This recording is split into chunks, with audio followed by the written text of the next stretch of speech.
Lonely Cowboy came home to find an Apache woman lying on his bed, and that changed his life forever.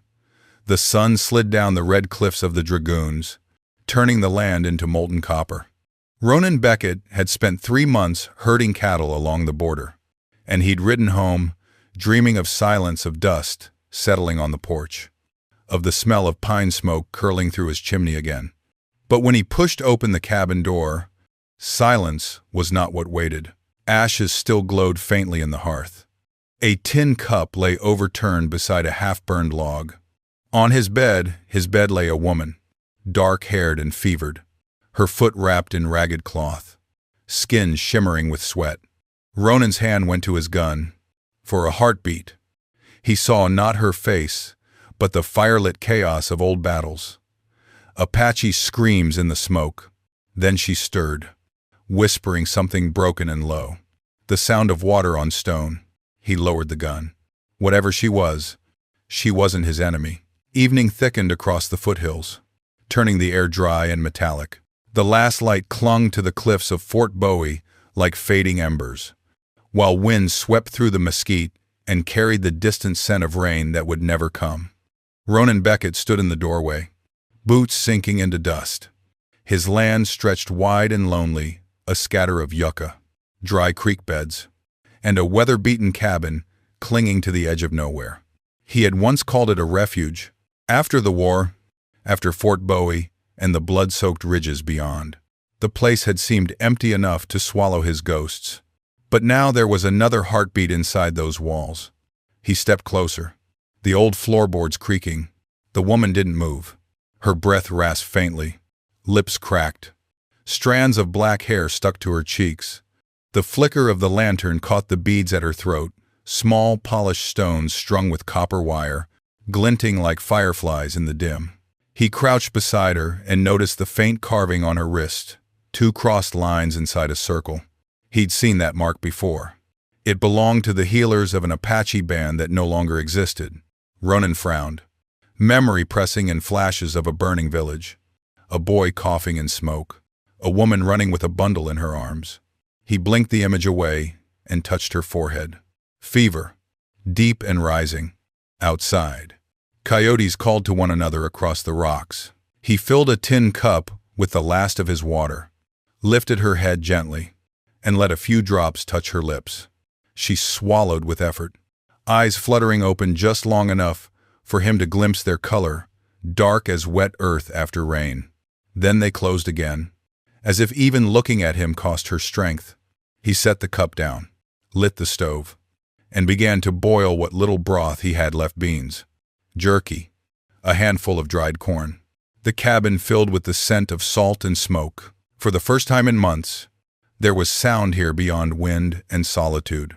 Ronan watched her from across the room, elbows resting on his knees.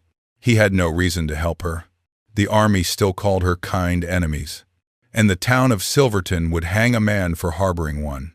But as the storm wind scraped against the shutters, he remembered something an old sergeant once said. Sometimes mercy's the only bullet worth firing. When dawn crept pale across the mesa, the fever broke a little. She stirred, eyes opening to the thin stripe of light slipping between the logs.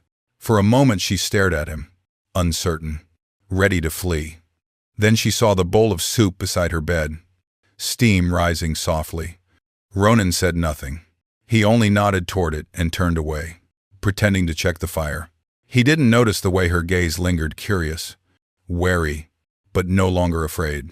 Outside, the desert waited, wide and silent as judgment. Inside that cabin, 2 lives had already begun to shift. The second night came with the hush of cold air sliding down from the ridges. The woman had slept through most of the day, her fever easing, her breath steadying into shallow rhythm. Ronan sat near the stove, the glow of the coals painting his face in copper and shadow. He hadn't spoken to another soul in weeks, and now, every crack of the logs sounded too loud. A sudden movement made him look up. The woman was awake, eyes wide, alert like a frightened doe. She pushed herself upright, one hand clutching the blanket, the other reaching for something invisible. The panic in her breath was sharp. "It's all right," Ronan said quietly, keeping his distance. "You're safe." Her gaze darted around the room, to the rifle leaning by the door, to the saddle gear stacked by the wall. She didn't seem convinced. Slowly, she swung her injured foot over the side of the bed, trying to stand. The blanket slipped from her shoulders, revealing the marks of travel dust. Faint bruise, the dried smear of blood on her arm.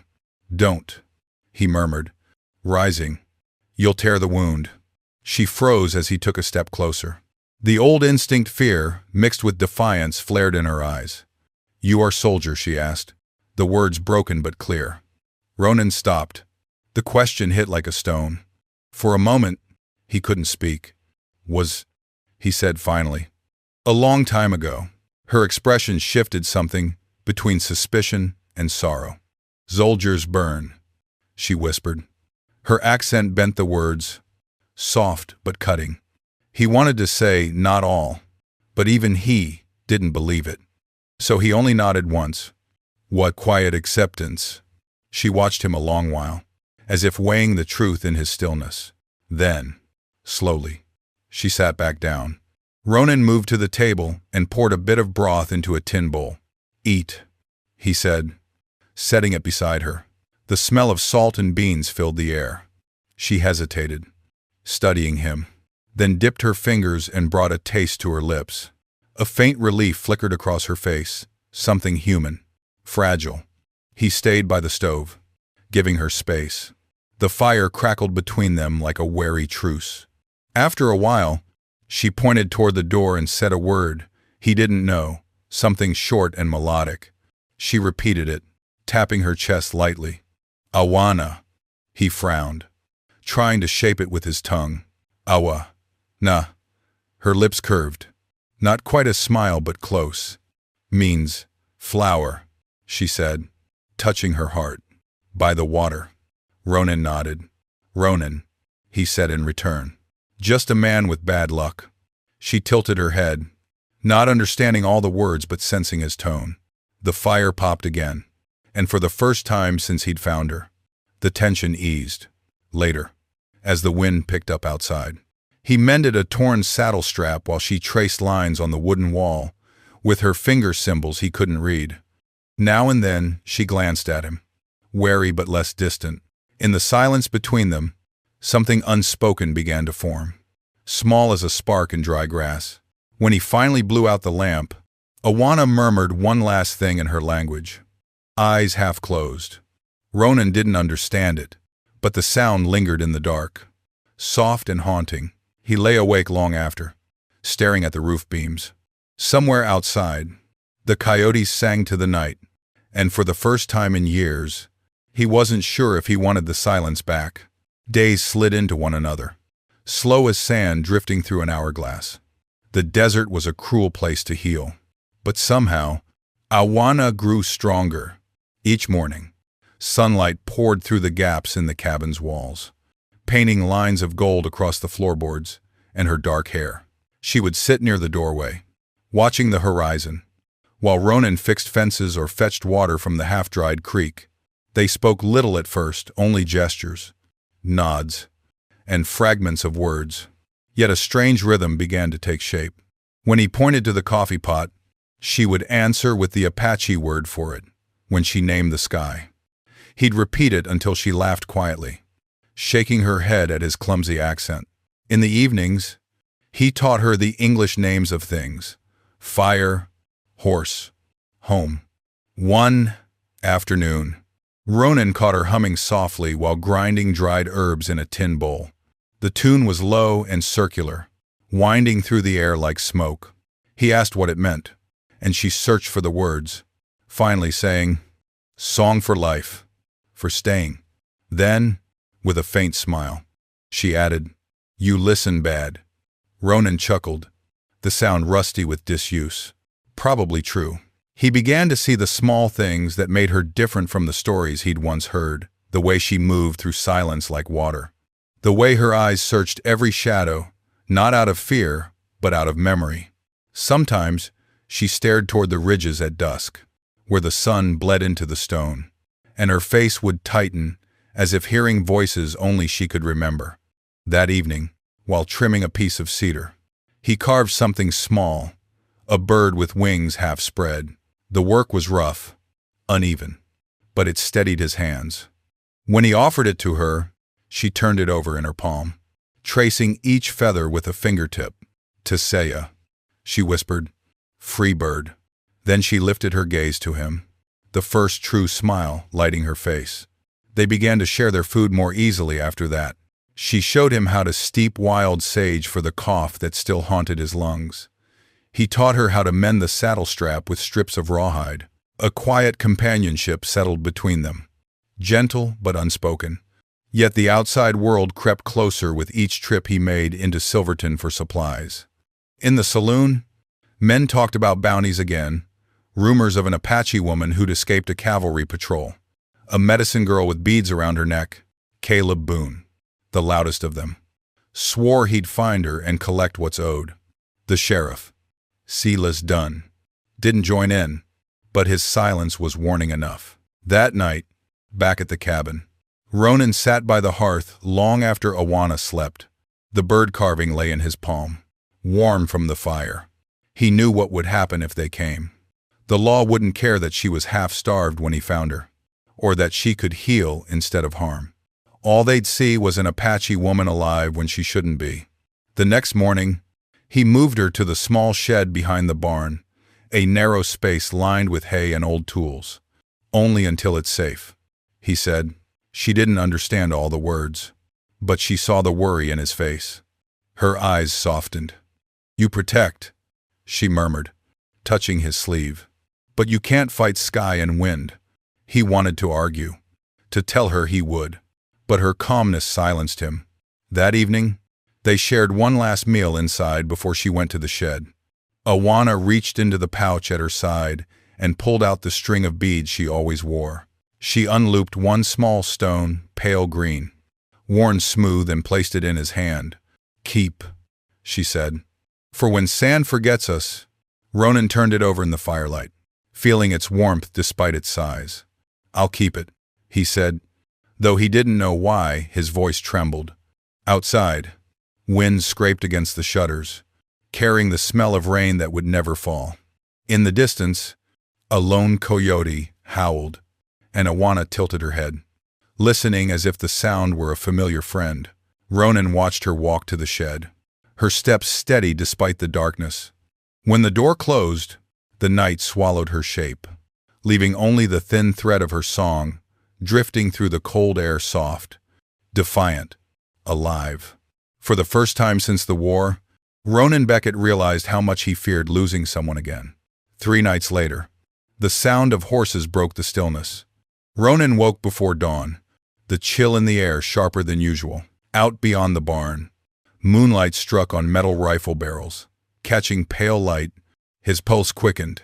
He crept to the window, saw 4 riders pausing near the corral. One of them was Caleb Boone, broad-shouldered, loud, even in silence. Boone swung down from his horse, spat into the dirt, and gestured toward the cabin. "Told ya," he muttered to the others. "Saw smoke last week when nobody's supposed to be home." Beckett's hiding something. Ronan's fingers tightened on the rifle stock. The world had grown too small, too fast. He slipped on his boots and crossed to the shed. Inside, Awana was already awake, crouched by the wall, listening. She could read danger in the ground itself. "They're here," he whispered. Her eyes flashed. "Go," he shook his head. "Not yet. If you run now, they'll see." Boone's voice carried through the open space. "Sheriff's orders. Beckett, you got company. We search." Ronan stepped outside, rifle slung. "But ready? You've got no right on my land," he called. His voice was even, but the old soldier in him stirred sharp, controlled. Boone smirked. "Law says otherwise. Apache girl's been seen near the fort. Somebody's feeding her. Reckon it ain't the coyotes." Before Ronan could answer, Sheriff Silas Dunn rode up from the trail. He wasn't cruel like Boone, but his badge carried weight. "Let us take a look, Ronan," he said quietly. "Make it easy. For a heartbeat." Ronan considered stepping aside. But he saw Awana's faint silhouette through the cracks of the shed, her face pale in the sliver of dawn. If they found her, they'd drag her back in chains. "Nothing here but me and an old horse," he said. "You want to search? Fine. But you'll do it after breakfast and unarmed." Boone laughed. "Ain't a request. Beckett." He shoved past him. The moment his boots hit the porch, Ronan swung the rifle butt hard into Boone's ribs. The sound cracked through the still air. Chaos followed yells, gunmetal glinting, hooves thrashing. Ronan fired a warning shot into the sky, the echo rolling down the valley like thunder. "Go!" he shouted toward the barn. Awana burst from the shed, clutching her medicine pouch. She ran for the corral, limping but swift. Ronan swung into the saddle beside her, the old horse snorting against the reins. Behind them, Boone cursed and fired. A bullet tore through the corner of the cabin, sending splinters flying. They raced south, across the dry wash and into the foothills. Dust rose behind them like smoke from old memories. Awana clung to the saddle horn, breath ragged. Ronan's mind was fire and noise. He hadn't run like this since the war. By nightfall, they reached the shadowed cliffs of the Dragoons. Wind moaned through the rocks. "Here," Awana said, pointing toward a narrow cleft. "Safe." Inside the crevice lay a small cavern. Walls etched with faded petroglyph circles. Animals. Spirals that caught the firelight like whispers of the past. She traced a symbol with her finger. "Ancestors," she said softly. Ronan watched her, breath steadying. "Awana," he began, the words heavy. "There's something I need to say." She looked up. "I was there," he said quietly. "At the village. I wore the blue coat. We were told to clear the canyon. I didn't know who they were until—" his voice broke. "Until it was too late." Silence filled the cave. Outside, wind carried the faint scent of rain. She didn't speak, only studied him with those dark, unreadable eyes. He waited for hatred, for accusation. But when she finally spoke, her voice was low, steady. "You carry fire too long," she said. "It burns you, not me." She touched her chest lightly. "Only Earth judges, not me." Something in him cracked open a space he'd buried for years. "I'm sorry," he whispered. She nodded once. A small, grave gesture. Then the sky roared. The storm came without warning. Wind howled through the ravine, flinging sand like knives. Ronan pushed her deeper into the cave, but she shook free, shouting something he couldn't hear. Lightning flashed, revealing her silhouette against the opening, bent over a small shape on the ground. When he reached her, she was cradling a coyote pup, half buried in dust. "It lost mother," she said through the wind. "We can't leave." He grabbed her shoulders, pulling her close as sand slashed their faces. "We'll both die if we stay." She looked up at him, then eyes fierce, alive, defying the storm itself. "Then we die with open hands." The gale screamed louder. He dragged her inside, shielding her with his body as the storm sealed the cave entrance in shifting sand. Darkness swallowed everything but their breath, ragged, human, entwined. Somewhere in that blackness, their fear melted into something else, something wordless and saving.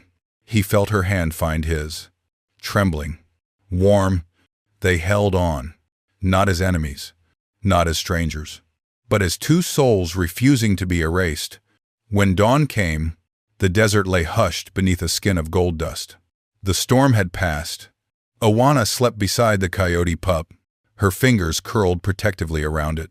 Ronan watched her, sunlight touching her face, and knew this wasn't mercy anymore. It was love, quiet, fierce, and entirely beyond his choosing. When the storm passed, silence returned like a stranger, too shy to enter. The desert shimmered beneath a new skin of light, grains of gold dusting every rock, every brittle stem of grass. From the mouth of the cave, Ronan stared out at the valley below, his eyes tracing the faint ribbon of the San Simon River far in the distance. It was the same world, but not the same man who saw it. Behind him, Awana stirred. The coyote pup whimpered against her chest. Small and alive. She sat up slowly, blinking in the light, her hair tangled, cheeks streaked with sand. When she looked at him, something unspoken passed between them. Gratitude, perhaps, or the quiet understanding that they had crossed a line neither could return from. Ronan crouched beside the fire pit and fed the last of their dry twigs into it. "We'll need to move soon," he said. "Boone won't give up easy." Awana nodded, though she didn't look afraid. She tied a strip of cloth around her wrist, covering the healer's mark. "Where go?" He hesitated. "Home."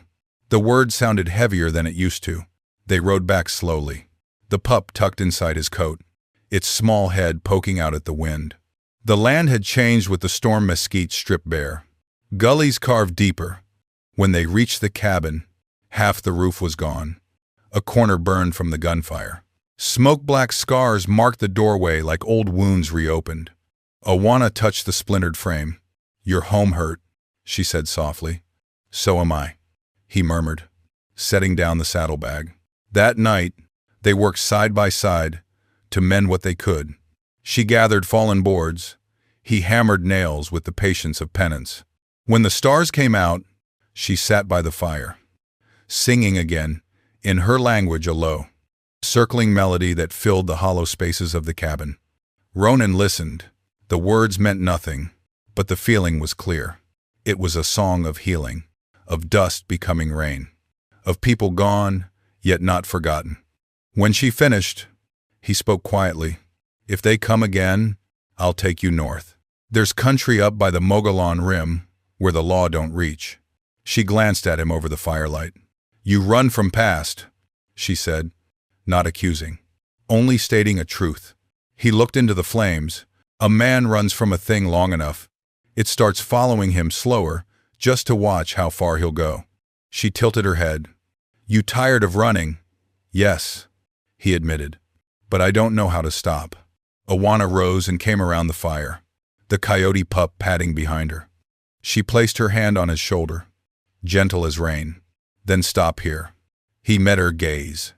There was no promise in it, no grand confession, only an acceptance that the world outside would always hunt them, and that here, for however long, they had carved a piece of peace no one else could claim. In the days that followed, life returned to its quiet rhythm. Ronan repaired the roof, while Awana tended the small patch of herbs behind the cabin. The pup grew stronger, chasing beetles through the dust, earning the name Little Wind. At dusk, they would sit on the porch, watching the red cliffs turn violet. She would hum her songs. He would whittle bits of cedar into birds. Sometimes, when she thought he wasn't watching, she'd hold the small green stone she had taken from her necklace before, turning it in the light. It was smooth now, polished by her touch, but the world never forgot for long. One morning, as they were loading the cart for the next trip to Silverton, a distant column of dust rose from the horizon. Ronan froze. "Riders," he said. Awana followed his gaze.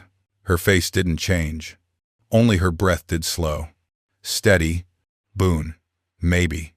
Or done. Either way, they'll be here before noon. He looked at her then. Truly looked. The woman he'd found half dead on his bed was gone. This one stood firm, her eyes calm as stormlight. He reached for her hand. "If it's Boone, he won't stop until he finds proof you're gone. You could still run, follow the river south, cross the ridge into Mexico." Her fingers tightened around his. "If I go, they take you. And if you stay, they kill us both." She smiled faintly. "Not both. Desert takes only one at a time." Ronan felt a cold calm settle inside him, the same kind that came before battle. "I've got one more fight left in me." But she shook her head. No fight, only truth. When the riders arrived, he stepped outside to meet them. The sheriff's face was drawn with fatigue. Boone's grin burned like a scar. "You've been warned." "Beckett," Silas said. "You're harboring her. We can't turn our eyes forever." Boone dismounted, kicking dust at Ronan's boots. "Where's the girl? Don't tell me she just vanished." Ronan stood firm. You already took everything from her kind once. Ain't enough for you, Boone sneered. You sound mighty fond of her. Ronan's jaw tightened. But before he could speak, the cabin door opened. Awana stepped out, her hands lifted, her face streaked with wind and ash. The pup followed at her heels. The crowd fell silent. She saved me, Ronan said quietly. I was half dead inside when she came. Now I ain't. Awana's voice trembled. The English, rough but clear. He good man. No enemy. Save life. Boone spat. Don't matter. Law's law. But Silas Dunn's gaze softened as he looked between them, the soldier and the healer. Two people history said should never stand together. Law don't always make things right, he murmured. Then, louder, she leaves Arizona. Today, you hear me. Beckett, I'll give you till sundown. Boone started to protest, but the sheriff's stare silenced him. With a curse, Boone turned his horse, leading the others back toward the trail. Ronan exhaled, the fight draining from his body. Awana touched his arm. We go, she said simply. He nodded. There was nothing else to do. They packed some dried food, a canteen, the bird carving, and the small greenstone. By dusk, they reached the banks of the San Simon River. The water ran thin and silvery, reflecting the sky's bruised colors. Awana turned to him. If you go more, you lose all. If you stay, I lose you. He tried to speak, but words felt useless. He reached for her hand, fingers tracing the healer's mark beneath her cloth. I'd rather lose the land than lose what you gave me. She smiled faintly, then removed the cedar bird from his coat pocket, the same one he'd carved for her. You keep, she said, placing it back into his palm. When wind remember me. He looked down at the little bird, then back at her. And in that moment, he knew there were no right endings, only the mercy of having met it all. She stepped into the shallow water, the current swirling around her ankles. The pup followed for a few feet, whining softly. She turned once, eyes glinting with tears and sunlight. You live, Ronan Beckett, she said. You remember. And then she crossed, her figure dissolving into the red haze of evening. Ronan stood there until darkness bled into the land. The cedar bird clenched in his hand, the last warmth of her touch fading into the cooling air.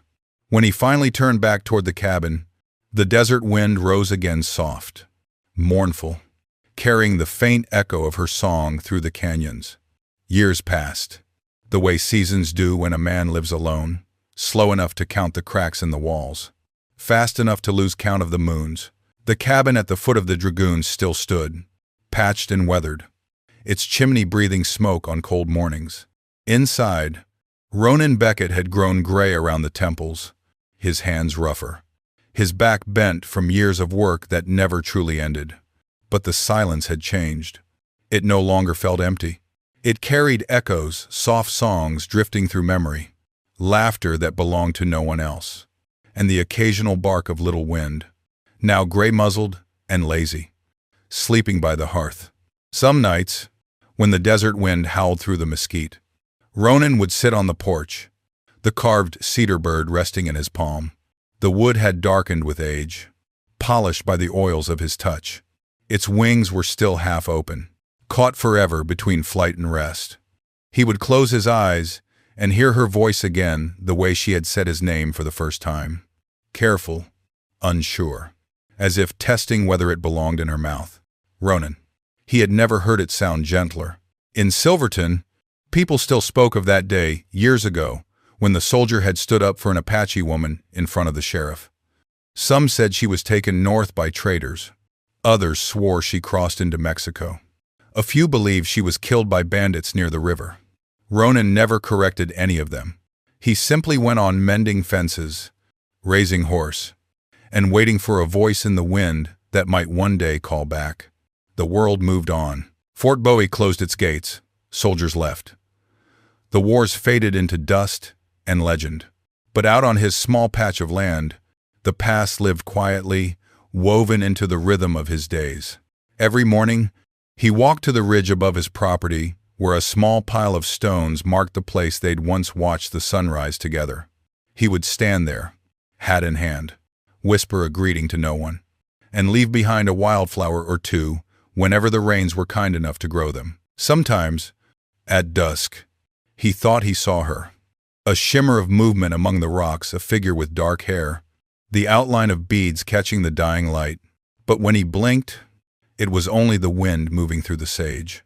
Years blurred until one winter evening when Ronan found himself sitting by the fire, the pup asleep beside him, his breath shallow, chest aching in the familiar way age brings. He looked at the cedar bird one last time and smiled faintly. "Guess the wind's come calling again," he murmured. Outside, the night stretched vast and starless. Then came a sound distant, almost human. A song carried across the mesas, soft and circling, the kind that once healed fever and fear alike. The coyote lifted its head, ears pricking. Ronan rose slowly, every bone protesting, and stepped outside. The air was cold, sharp enough to sting his lungs. The horizon glowed faintly with the silver trace of moonlight on sand, and somewhere beyond, near the river that had once divided their worlds, a flicker of orange danced a small fire, swaying like a heartbeat. He stood there for a long time, hand curled around the cedar bird. The wind brushed his face, warm despite the chill, carrying a scent of sage and rain. He thought of her voice, that last look over her shoulder, the words that had never truly left him. "You live. Ronan Beckett. You remember." He smiled soft, tired, grateful. "I remember," he whispered. The coyote gave a low, mournful yip, and he reached down to pat its head. "Come on, little wind," he said. "Let's see what the night's got to say." He walked out into the open desert, the sound of his boots sinking into sand. The stars began to break through the clouds above, one by one, like eyes opening. Each step felt lighter, the air clearer. By the time he reached the ridge overlooking the river, the fire on the far bank had faded, but the light remained glowing faintly on the horizon, as if the earth itself remembered her song. He sank to one knee, tracing the sand with his thumb, and placed the cedar bird there, facing east. The dawn came slow. Wind stirred the dust, shaping small spirals that danced above the carving before fading back into silence. Somewhere in that hush, he thought he heard her voice again, not as an echo, but as something living, calling softly through time and distance. "Ronan." When the first sunbeam touched the dragoons, it caught the carved bird just right. For a brief, trembling second, its shadow stretched wide as if it truly took flight. Then the light shifted, and all that remained was a man kneeling in the sand, eyes closed, a faint smile on his lips. By mid-morning, when a pair of travelers from Silverton rode past, they found the cabin door open, the fire still smoldering. An old coyote slept on the porch beside a worn hat and a green stone polished smooth by time. Inside, the wind moved gently through the cracks, humming like a lullaby. And down by the river, where water met dust, a line of footprints led halfway across, one set deep and heavy, the other light, as if made by the wind itself. Afterward, folks in Silverton would tell stories. Some said the soldier finally followed the woman he'd once saved. Others claimed he became part of the land, his spirit guarding the valley where he'd loved and lost. But those who passed through on nights, when the wind carried the scent of rain, swore they could still hear her song rising from the canyon, soft, steady, eternal. And if you listen close enough, they said, you might hear another voice join hers, low and weathered, blending with the rustle of the mesquite and the whisper of the San Simon River. It wasn't a ghost lament, it was a promise kept. Because some storms take everything, and some just a few bring what was lost back home.